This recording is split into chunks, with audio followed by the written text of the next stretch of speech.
stok cooling bawaan pembelian dari prosesor, mungkin sebagian besar ingin beralih ke beberapa cooler aftermarket demi mendinginkan sebuah prosesor kalian. Ketika kalian saat gaming ataupun editing, berapa sih mengeluhkan panas? Setiap orang sih mindsetnya beda-beda ya. Ada yang 60 derajat itu udah panas mas ya, itu udah demam parah, itu batukmu tuh ya, bukan prosesornya. Karena setahu saya kalau di bawah 70 derajat Celcius itu masih adem. Di video kita kali ini kita akan membahas dan mengulas dan mereview sebuah cooler dari Paradox Gaming, yaitu Paradox Gaming Hypersonic 421D.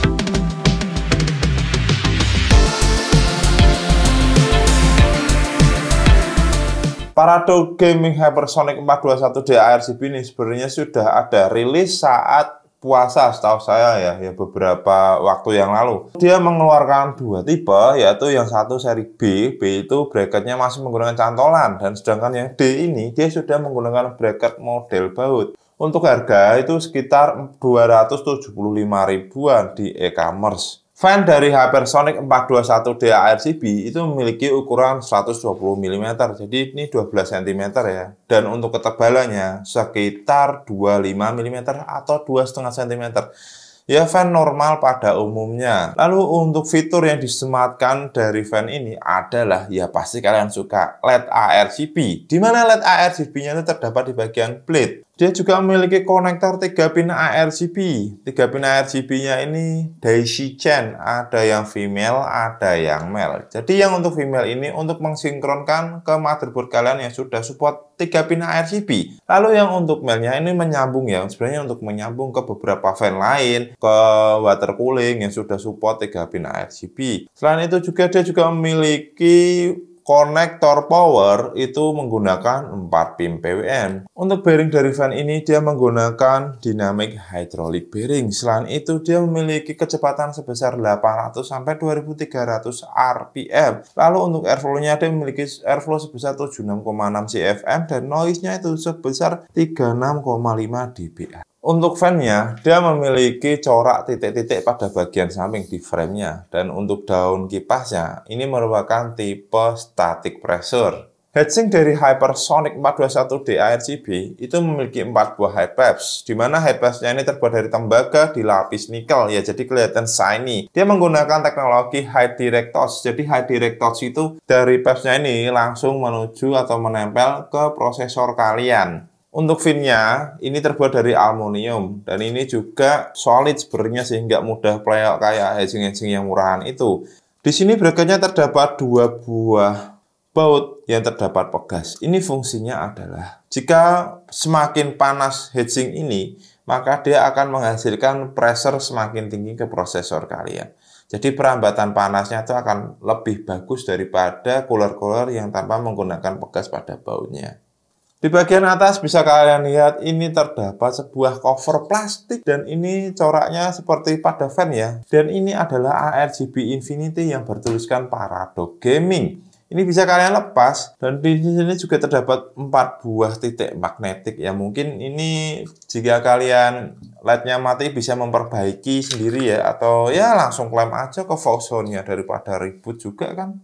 Untuk paket pembelian lainnya, kalian mendapatkan manual user. Ya, ini sebenarnya penting sih manual user sih untuk beberapa PC builder yang awam. Support bracket untuk Intelnya tuh macam-macam ya, dari yang 11.5X sampai 13.6 sampai ke 18.51. Kalian mendapatkan sebuah backplate di mana mountingnya bisa kalian geser-geser untuk menentukan lubang mountingnya dari 1366, 1700, dan 1200 atau 11.5X. Dan untuk AMD backplate-nya menggunakan backplate bawaan motherboard. Dan kalian juga mendapatkan 4 buah spacer, 2 buah plate bracket-nya, juga 8 buah baut, diantaranya 4 buah untuk Intel dan 4 buah untuk AMD.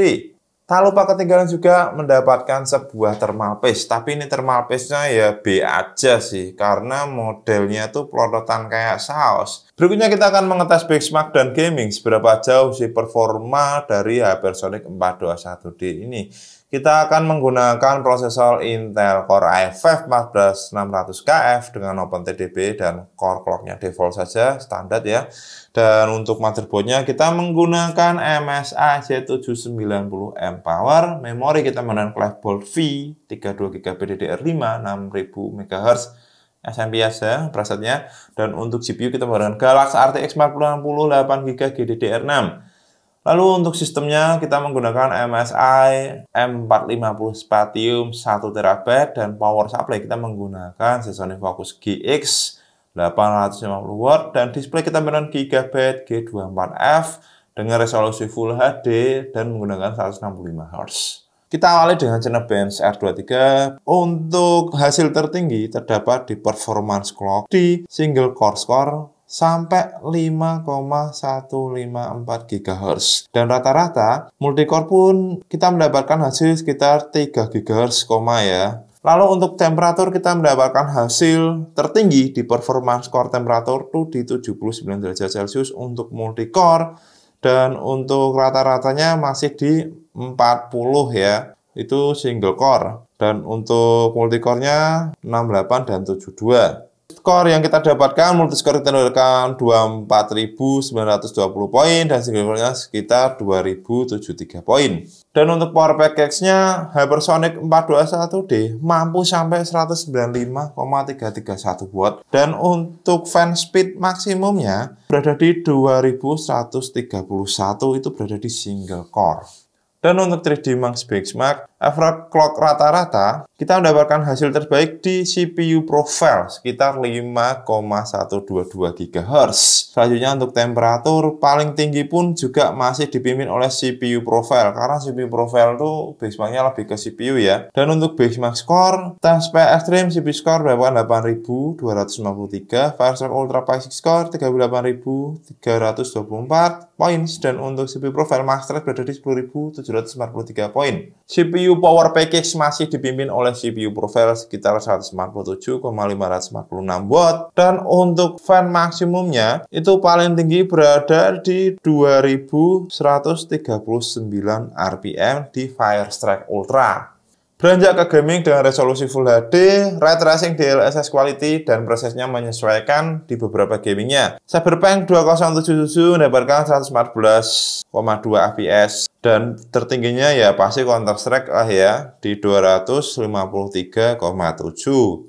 Untuk konsumsi powernya dipimpin oleh Need for Speed Heat maksimum berada di 160 watt dan untuk average-nya berada di 108 watt. Karena Need for Speed itu setahu saya rata-rata kebanyakan CPU pun. Dan untuk CPU gaming temperatur tetap masih dipimpin oleh Need for Speed Heat dengan maksimum 89 derajat Celcius dan untuk average-nya di 76 derajat Celcius. Ya ini cukup tinggi sih. Setelah melakukan pengetesan gaming, bisa kalian lihat penyebaran pastanya yang tertempel pada prosesor dan heatsink ini ya. Ya menurut saya sih ini penyebaran pastanya cukup baik. Di harga 275 ribuan, Hypersonic 421D ini menawarkan beberapa fitur unggulan seperti ARGB yang bisa kalian sinkronkan dengan motherboard kalian maupun beberapa kontrol aftermarket 3 pin ARGB. Selain itu dia menawarkan build quality yang solid di fin-nya, beberapa fin-nya, dan menawarkan beberapa bracket yang menurut saya ini cukup memudahkan pemasangannya. Ini sangat rekomend sekali untuk beberapa PC builder pengguna mungkin di bawahnya seperti Core i5 Gen 12, 13, 14, atau kalian pengguna AMD juga seperti 7500F, 8700, yang seri GT 5500 GT, G atau 5600 GT ini masih rekomend sekali sih di harga di bawah 300 ribuan. Ya, untuk gaming menurut saya performanya masih bagus sekali, apalagi untuk produktivitas. Untuk beberapa PC builder yang mengetahui lebih banyak tentang produk dari Paradox Gaming, kalian bisa buka di www.paradoxgaming.id. Itu produknya macam-macam sih, karena produknya ini adalah produknya dari Foxconn. Jadi kalian nggak perlu ragu lagi ya untuk klaim waranti macam-macam seperti SSD-nya Paradox, power supply, terus keyboard dan macam-macam. Bisa kalian langsung hubungi ke Foxconn. Mungkin beberapa informasi itu saja bisa saya berikan. Untuk beberapa busy builder yang ingin komentar, silahkan oret-oret di kolom komentar. Dan untuk beberapa busy builder yang misal ingin DM WA, silahkan DM WA saya untuk mengajukan beberapa pertanyaan yang mungkin bisa saya jawab. Saya Mr. Mardik, sampai bertemu di beberapa video selanjutnya di Albizia Tech.